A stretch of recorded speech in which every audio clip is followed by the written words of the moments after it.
Ако се направи грешка, таа ќе биде кобна, нема враќање назад. Кога нешто ќе се направи од ваков карактер, ќе се сгреши и ќе се отиде во еден правец. Нема поправање, нема каење, порача лидерот на ВМРО ДПМН Никола Груевски на вчерашниот митинг во Штип, говорејќи за идеите за федерализација, двојазичност и кантонизација.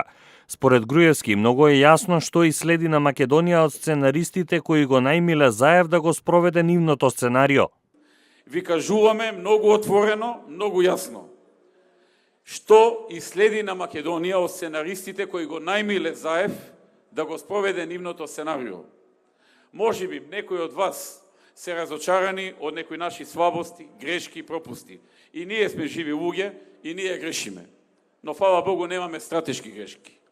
Ќе се трудиме да ги поправиме, да бидеме подобри, да бидеме уште поуспешни, да имаме помалку грешки и помалку слабости. Но ова е крупна работа.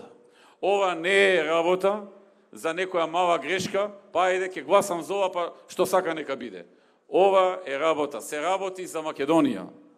Внимавајте, се работи за Македонија. Се работи за иднината на нашата држава, на нашата заедничка татковина. Фокусот, како што вели Груевски, треба да биде на она што го нуди ВМРО ДПМН за да добие 63 пратеници. Да се фокусираме на она што го нуди ВМРО ДПМН. На економскиот прогрес, на економскиот развој, на суверена држава, самостојна, независна, држава унитарна, без кантони, без такви работи, држава со соживот. И се што помагавме досега, помагавме на сите.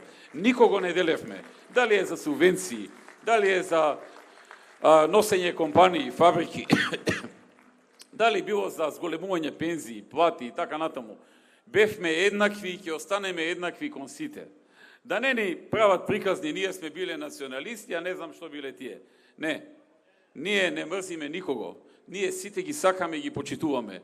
Но јасно предупредуваме што и следува на Македонија ако ВМРО ДПМН не добие 63 пратенички места. Мора да си го кажеме тоа.